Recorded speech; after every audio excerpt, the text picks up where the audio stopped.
अस्सलाम वालेकुम। बेटा, ये हमारी डॉक्टर साहब आपकी वीडियो बना रही हैं और ये आपकी इजाज़त से बना रही हैं, और उसका पर्पस वीडियो बनाने का ये है कि आपका जो बीमारी थी ये थोड़ी सी तशख़ीस के लिहाज से एक मुश्किल बीमारी होती है, तो आपके ज़रिए से और लोगों को फ़ायदा होगा और आपको उसका अजर मिलेगा, तो आपकी इजाज़त से हम ये वीडियो बना रहे हैं। अच्छा, मुझे बताइए आपको क्या हुआ था? आपकी उम्र कितनी है? 24 साल। आप शादीशुदा हैं? हाँ जी। ठीक है। बच्चे हैं आपके? दो बच्चे हैं। ठीक है। ये बताइए कि क्या हुआ था आपको? मैं रमज़ान शरीफ में रोज़े रख रही थी। उस रोज़ा, क्योंकि मैं रोज़ा तो रख लेती थी खाने खा पी के, फिर उसके बाद जब मैं रोज़ा खोलती थी ना, पानी के साथ ही खोलती थी। मेरे फ्रूट में कोई भी नहीं खाती। उसके बाद फिर हमें यूँ लगा कि ना ये मैदे में गर्मी हो गई है, कुछ ना खाने की वजह से पखाना आ रहा है। ठीक है। फिर रात को ड्रिप लगी हुई होती थी, दिन को रोज़ा फिर रख लेती थी। शायद क्या पता ये भी खाने की वजह से ऐसा हो, तो ईद के बाद क्या पता ठीक हो जाए। ईद के बाद तो ज़्यादा होता गया मुझसे। क्या होता गया ज़्यादा? बारी बारी पखाना, जो भी चीज़ खाती थी हजम नहीं आती थी, ऐसे पखाना आता ही रहता। कितनी दफ़ा पखाना? दिन में काफ़ी दफ़ा आने लग जाता था, और 7-8 दफ़ा भी आने लग जाता था, 2-3 दफ़ा भी। पतला कभी पतला कभी सख्त। फिर क्या हुआ? फिर उसके बाद काफ़ी देर में बैठी रहती थी। कभी यूँ होता था कि ना कब्जी होती है, हालांकि पखाना नॉर्मल था, कब्ज होने लग जाती थी। अच्छा, यानी आपको पखाने ज़्यादा आते? पखाने ज़्यादा आते। क्या हुआ? आपने दिखाया किसी को? पूरी कहानी सुनाइए जो आपने पहले सुनाई थी। मैंने फिर डॉक्टर को, अपने हस्बैंड को बताया कि मेरे साथ यूँ हो रहा है कि मैं ठीक नहीं हो रही। फिर हम लोग लोधरा आए, मेरी बहन है, सरकारी हॉस्पिटल है उधर ही है, तो वो उन्होंने मुझे चेकअप करवाया डॉक्टर इमरान से। डॉक्टर इमरान कहते कि ये IBS है। IBS ये आप जल्द ठीक हो जाओ तो ठीक है, वरना ये फिर बहुत बड़ी बीमारी है। ठीक है। फिर उसके बाद वो कितना अर्सा इलाज चलता रहा? 6 महीने।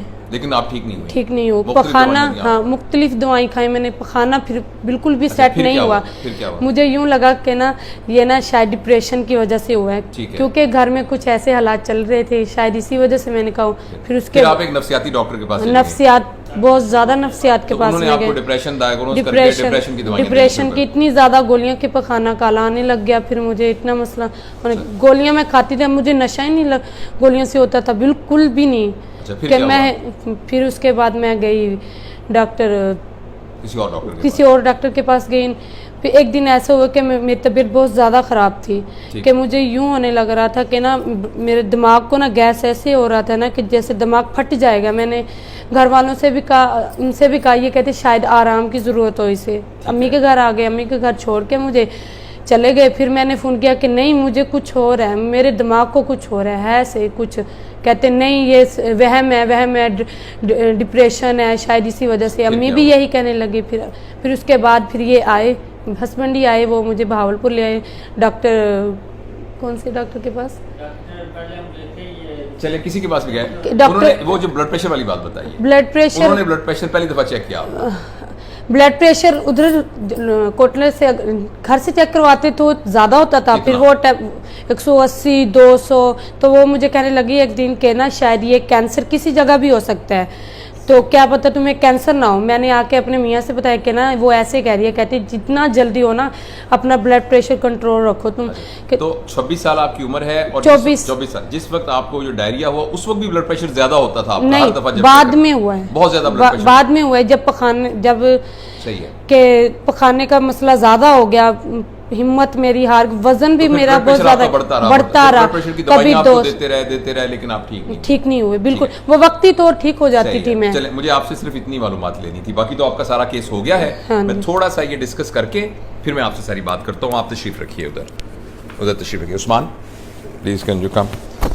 एक मिनट देखिएगा, ये तार आपके पैर के नीचे में फंस रही है। हाँ, ओके, शुक्रिया। आप तशरीफ रखिए, मैं आपको उस्मान देखें ना, आप तशरीफ रखिए ना। उस्मान, जैसा कि आपने केस देखा, चूंकि आपको तो अब इसकी बॉटम लाइन पता है, लेकिन मैं इस बात को इसलिए शेयर करना चाहता हूँ कि ये वो खातून है, 24 साल की बच्ची, मैरिड, जिनको डायरिया हो रहा था। अच्छा, अब इरिटेबल बाउल सिंड्रोम जो है वो एक एक्सक्लूजन की डायग्नोसिस है, और आई एम श्योर कि उस वक्त भी अगर किसी ने इनको देखा होता तो उनका ब्लड प्रेशर बहुत हाई होता। तो इस यंग लड़की में बगैर किसी वजह के एपिसोडिकली ब्लड प्रेशर बहुत ज़्यादा हाई होता हो और साथ उसको सर में दर्द हो, तो डिप्रेशन पहली बीमारी डायग्नोसिस बनाने की बजाय सर्जिकली करेक्टेबल हाइपरटेंशन को पहले सोचना चाहिए। और ये देखिए कितने अरसे से बेटा आप ये कर रही हैं सब कुछ?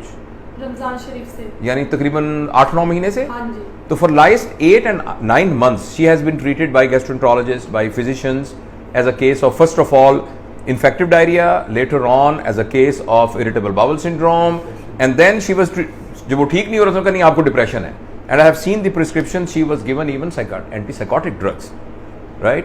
और इस दौरान के अंदर ये ख्याल नहीं आया कि अगर किसी का uncontrolled hypertension eight young age के अंदर है तो उसको सर्जिकली करेक्टेबल हाइपरटेंशन हो। तो बहरहाल हमने इनको जब देखा तो उसी लाइन के ऊपर इन्वेस्टिगेट किया तो इनका VM में बहुत ज़्यादा हाई है, और CT स्कैन ने हमें बताया कि on the left suprarenal there is a mass which is a resectable mass, right? और बहुत हैवी डोजेज एंटी हाइपरटेंसिव पर इनका ब्लड प्रेशर कंट्रोल है। तो ये एक छोटा सा इंपॉर्टेंट पेशेंट है, क्योंकि हमारे इस चैनल को बहुत सारे हमारे सर्जिकल रेजिडेंट्स और डॉक्टर्स देखते हैं, तो I found it interesting and this is why with her permission हमने इसको वीडियो रिकॉर्ड किया। प्लीज़ याद रखिएगा, अगर किसी पेशेंट को डायरिया हो रहा हो बहुत ज़्यादा, तो उसको कोई न्यूरो एंडोक्राइन ट्यूमर हो सकता है, पेंक्रियास का कोई ट्यूमर हो सकता है, उसको फियोक्रोमोसाइटोमा हो सकता है, और साथ उसके हाइपरटेंशन, जिसमें इनको एपिसोडिक, सर को ऐसे लगता था जैसे फट रहा है, है ना?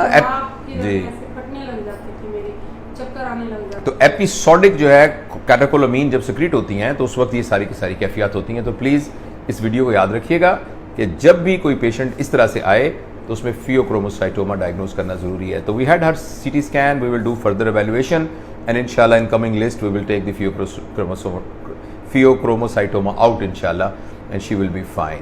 So thank you very much for watching, and if you subscribe our channel, which is from knowledge to knowing, and you can just go to YouTube and click Surgeon Javed 1, SURGEONJAVED 1, this one word. Then you can subscribe this channel and you will have similar videos and videos on other topics of medical education, ethics and personal grooming on this channel. Thank you very much for watching.